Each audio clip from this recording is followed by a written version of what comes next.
In October 2024, Ferrari unveiled the F80, 1,200 horsepower.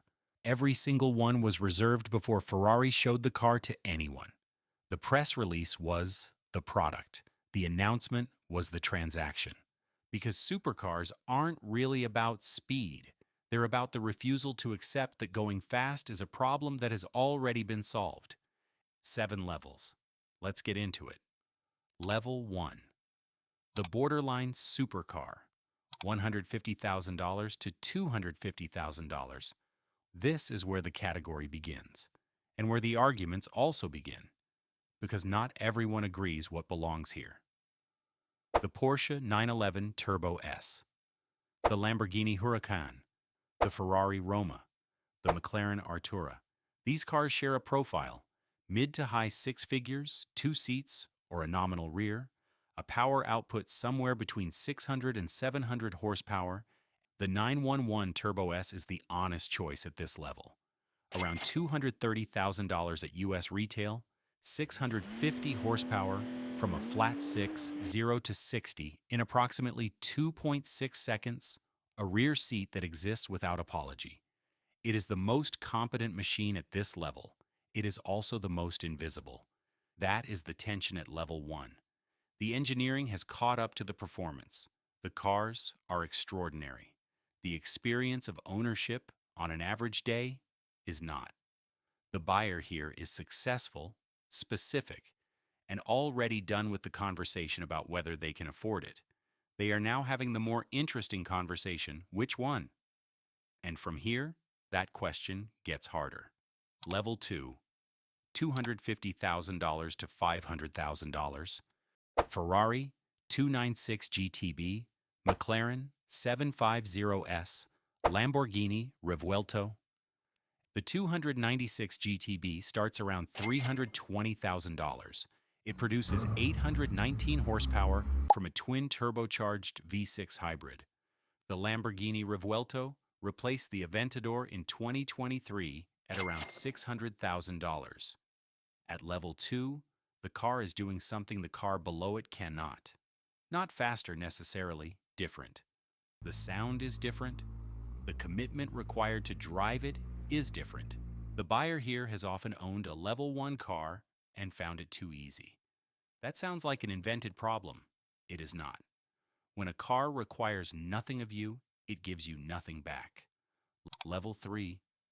The Halo Supercar, $500,000 to $1 million. The Ferrari SF90 Straight-Ale starts around $590,000, 986 horsepower, 3 electric motors plus a twin-turbocharged V8. A 0 to 60 time of approximately 2.5 seconds. It was Ferrari's statement that they could build the most powerful road car in their history and make it a daily driver. The SF90XX Straight-Ale, the hardcore track variant, pushes to 1,016 horsepower and roughly $790,000. The track-only XX variants are not road legal. You are paying nearly $1 million for a car you cannot drive to the shop. That is not a flaw. That is the specification. At this level, the buyer typically already owns something at level 2. This is the car they are building toward. The allocation process matters.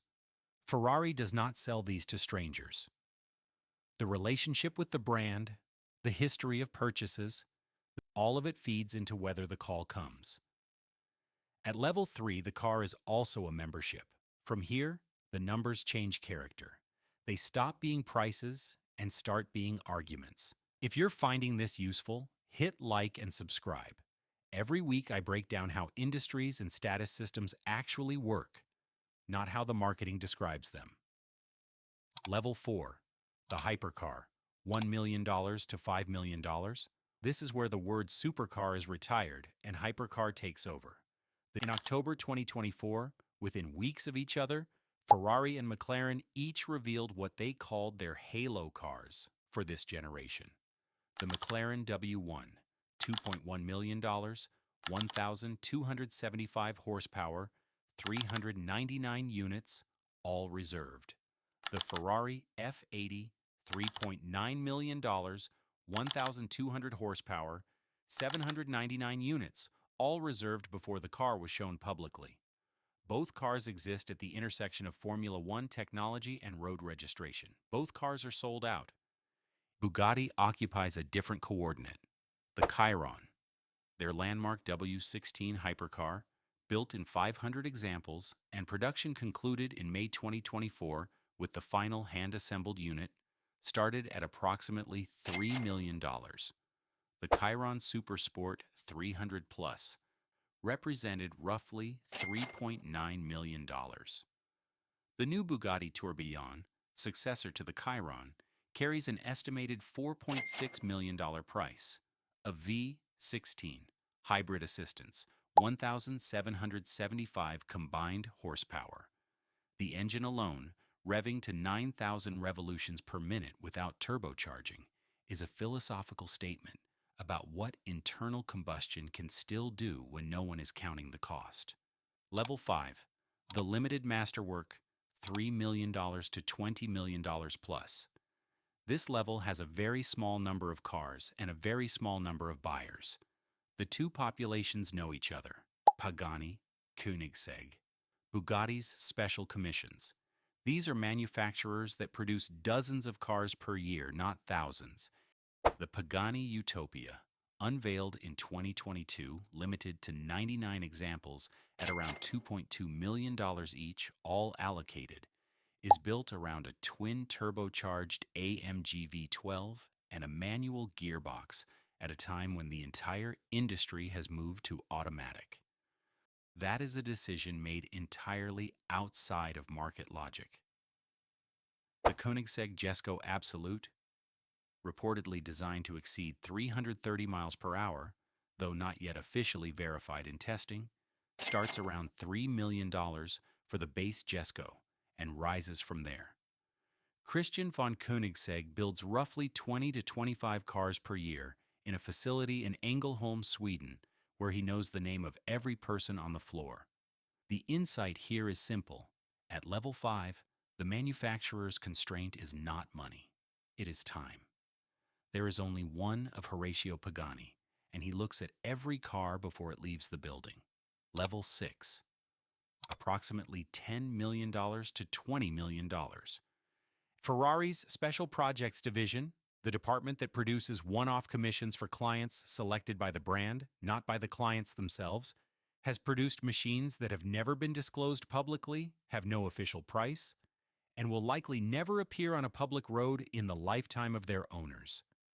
The few that have been revealed, the P80/C, the Monza SP1 and SP2 series at around $2 million each, Bugatti's La Voiture Noire, a single car, one example, no second build planned, was sold in 2019 for a reported $18 to $19 million, making it, at the time of its announcement, the most expensive new car ever commissioned.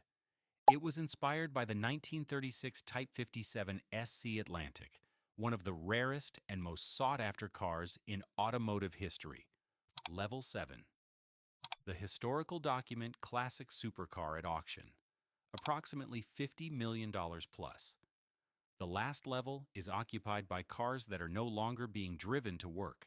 The Ferrari 250 GTO. Between 1962 and 1964, Ferrari built 36 examples, 3 variants of which bring the commonly cited total to 39. The car was purpose-built for GT racing. Light, low, a 3.0-liter V12. In November 2023, one sold at RM Sotheby's in New York for $51.7 million. The buyer who acquired it for $500,000 in 1985 had held it for 38 years. The $51.7 million result represents a 103-fold increase in value. A 1962 Ferrari 250 GTO is not competing with a Ferrari F80 producing 1,200 horsepower. They exist in different categories.